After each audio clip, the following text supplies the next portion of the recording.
ဟေးအားလုံးမင်္ဂလာပါဒီနေ့ဖာဒါမာတင်းကနေပြီးတော့ပြောပြချင်တဲ့ထောက်ဆုတောင်းချင်တဲ့ကျမ်းစာတွေရတော့အခုလာမဲ့တနင်္ဂနွေနေ့ဂျွန်လ10ရက်နေ့2025ခုနှစ်မှာဖတ်ဆိုရတဲ့ကျမ်းစာတွေဖြစ်တယ်ဒီလာမဲ့တနင်္ဂနွေနေ့ဟာကျွန်တော်ကက်သလစ်အသင်းတော်အတွက်တန်ရှင်ဝင်းတော်ဖရားပွဲဖြစ်ပါတယ်တခြားတို့တွေအတွက်ကတော့ Pentecost ပွဲလို့လည်းခေါ်ပါတယ်နော် Pentecost ဆို Pentecost ပွဲပေါ့နော်ဂျူးလူမျိုးတွေကခေါ်ပေါ်ရကျွန်တော်တို့ခရစ်ယာန်တွေရဲ့ခေါ်ပေါ်ရတော့ဒီတန်ရှင်ဝင်းတော်ဖရားပွဲဖြစ်တယ်ဂျူးလူမျိုးတွေအခေါ်ရတော့တို့ရဲ့ရိုးရာပွဲလမ်းတပင်ဖြစ်တော်ညာတွေကျွန်တော်တို့ခရစ်ယာန်တွေအတော့အဲ့ဒီနေ့ဟာကျွန်တော်ဝိညာဉ်တော်ဆင်းကြောလာတဲ့နေ့မလို့ဝိညာဉ်တော်ဖရားပွဲဖြစ်လာခဲ့တာဖြစ်တယ်အဲကြောင့်ဒီပထမကျမ်းစာမှာကျွန်တော်တို့တမန်တော်ဝတ္ထုကျအခန်းကြီး1အခန်းငယ်1ကနေ7ကိုဖတ်ရပါတယ်ဒီထဲမှာကျွန်တော်ဘာကိုတွေ့ရတယ်လဲဆိုရင်နော်တမန်တော်ကြီးတွေဟာတခင်ယေရှုကောင်းကင်ဘုံမှာတက်ကြောပြည့်တဲ့နောက်ပိုင်းမှာသူတို့ဒီတနေရာမှာစုစည်းပြီးတော့ရှိနေတဲ့အချိန်မှာနော် Pentecost ပွဲနေ့မှာဂျူးတွေရဲ့ပွဲမှာစုနေတဲ့အချိန်မှာဝိညာဉ်တော်ကမိရှံခဲ့တော့သူတို့ပုံမှာဆင်းသက်လာတဲ့အကြောင်းအဲ့ဒီထဲမှာတခင်ယေရှုရဲ့အမေမာရိယာလည်းပါတဲ့အကြောင်းနော်ဒါကိုကျွန်တော်တို့တွေ့ရတယ်အဲ့ဒီမှာတမန်တော်ကြီးတွေကနေပြီးတော့ကြောက်လန့်နေခဲ့တဲ့ပုဂ္ဂိုလ်တွေ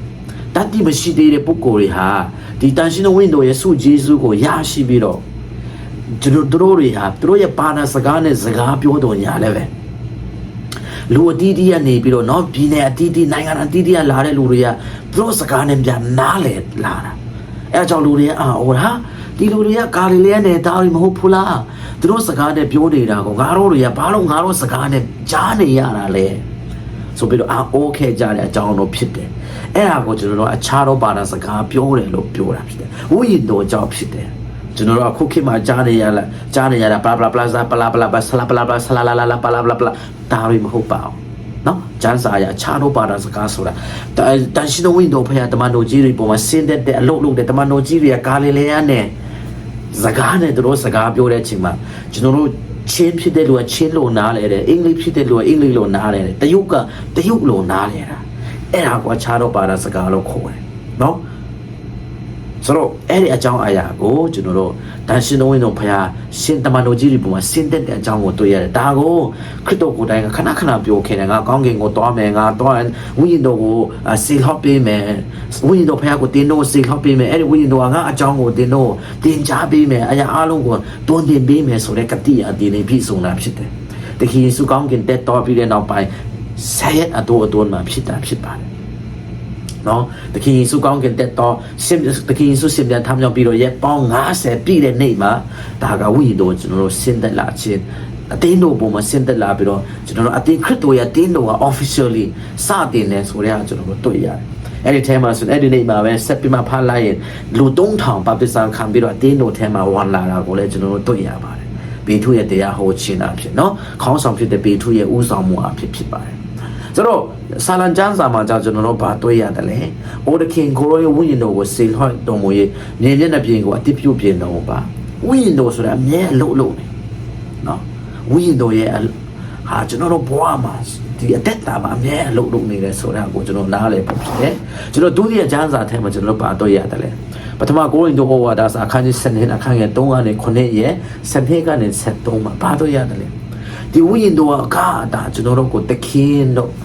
့တခင်ယေရှုကိုငါတို့ရဲ့တခင်လို့ခေါ်နိုင်ဖို့ဝိညာဉ်တော်ကကျွန်တော်ကိုလှုပ်ဆော်တယ်ဒီဝိညာဉ်တော်ရှိလို့ကျွန်တော်တို့တခင်ယေရှုကိုဘယ်သူမှမကျင့်ဆဲနိုင်ဘူးเนาะဒီဝိညာဉ်တော်ရဲ့လှုပ်ဆော်မှုအဖြစ်ယေရှုကိုငါတို့ရဲ့အသက်ရှင်တခင်လို့ခေါ်ရခွင့်ရတယ်ဒီဝိညာဉ်တော်အဖြစ်ကျွန်တော်တို့ကဆိုယေရှုအတီးတီးရတယ်တယောက်နဲ့တယောက်မတူဘူးတယောက်ကပြောဟောမှတော်မယ်တယောက်ကတချင်းဆိုတဲ့နေရာမှာတော်မယ်တယောက်ကကားတဲ့နေရာမှာတော်မယ်တယောက်ကဒီအစိခံတဲ့နေရာမှာတော်မယ်တယောက်ကနေရာမျိုးမျိုးမှာတော်မယ်ဒီလိုအားလုံးတယောက်စီမတူညီချင်းဖြစ်တော်ရလဲဆုဂျေဇုတို့အားလုံးကဝိညာဉ်တော်စီကနေလာတယ်ဒါကိုပိုးလို့ကနေပြီးတော့တက်တက်ခံခဲ့တာဖြစ်တယ်ခန္ဓာကိုယ်မှာလက်ချင်မျက်စိပါးညာရှိတော်ရလဲပဲခန္ဓာကိုယ်လို့ပြောတဲ့အချိန်မှာခန္ဓာကိုယ်တစ်ခုပဲရှိပါတယ်ခန္ဓာကိုယ်နှစ်ခုမရှိပါဘူးအဲ့ဒါနဲ့ခိုင်နိုင်ထားတာဖြစ်တယ်။ကြောင့်ဝိညာဉ်တော်ဆုကျေးဇူးလို့အတီးတီးမှရှိတော်ညာလဲမတူညီတော်ညာလဲပဲပေးတဲ့ဝိညာဉ်တော်ကတော့တပါးကြီးပဲ။အဲကြောင့်ငါတို့အစေခံတဲ့ဒီတခင်ကလည်းတပါးကြီးပဲဆိုတဲ့ဟာကိုကျွန်တော်တို့ပြောပြတာဖြစ်ပါတယ်။ ကျွန်တော်အေဝန်ဂီရီကျမ်းစာမှာဆိုကျွန်တော်တို့ပါတော့ရတယ်လဲဆိုရင်ရှင်ယောဟန်ခန်းကြီး30ခန်းငယ်19မှာ23မှာဖြစ်ပါတယ်ဒီကျမ်းစာဟာဆိုရင်သခင်ယေရှုကကောင်းကင်ဘုံမှာမတိုက်ခင်လေးမှာတမန်တော်ကြီးတွေကိုပြောတာဖြစ်ပါတယ်တမန်တော်ကြီးတွေကိုသူကပါပြောတယ်လေနော်တင်းတို့နဲ့ရင်းချမ်းတရားချင်းရှိပါစေထုတ်ဆက်ပြီးတော့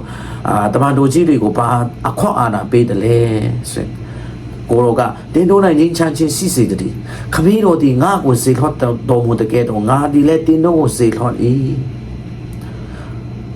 တန်ရှင်တို့ဝိညာဉ်တို့ကိုခံယူကြတော့အကျဉ်တို့ရဲ့ဖြစ်ကိုတင်းတို့လှော်လင်ထိုအဖြစ်ဒီလှော်ချင်းခံရ၏ခွန်လှော်ချင်းခံရ၏အကျဉ်တို့ရဲ့ဖြစ်ကိုတင်းတို့ဒီစေလင်ထိုအဖြစ်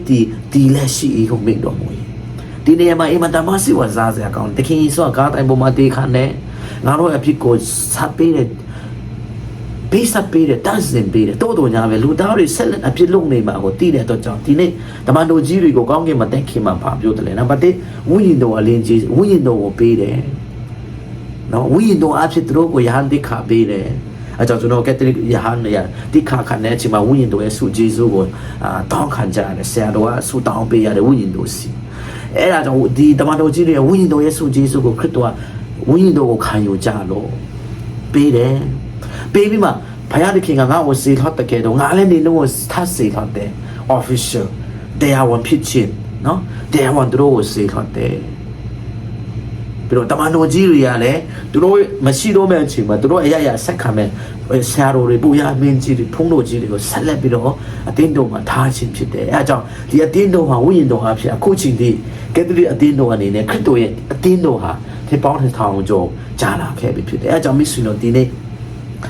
ဝိညာဉ်တော်ဖျားပွဲနေဆိုတာအတင်းတော်ရဲ့ official မွေးနေ့လေးဖြစ်တယ်အဲတော့ကျွန်တော်တို့အတင်းတော်တော့ဆူတောင်းပေးရမယ်တယောက်ချင်းစီမှာဝိညာဉ်တော်အလုံးလုံးနေတယ်လူတိုင်းမှာဖျားပေးတဲ့ဝိညာဉ်တော်ဆီကနေစုကျေးစုအတီးတီးရတာကိုဖျားတော်အစီပြန်ခံဖို့တုံးရအောင်လို့ပြောရနေကုန်ချုပ်ပါတယ်အားလုံးကျေးဇူးတင်ပါတယ် God bless you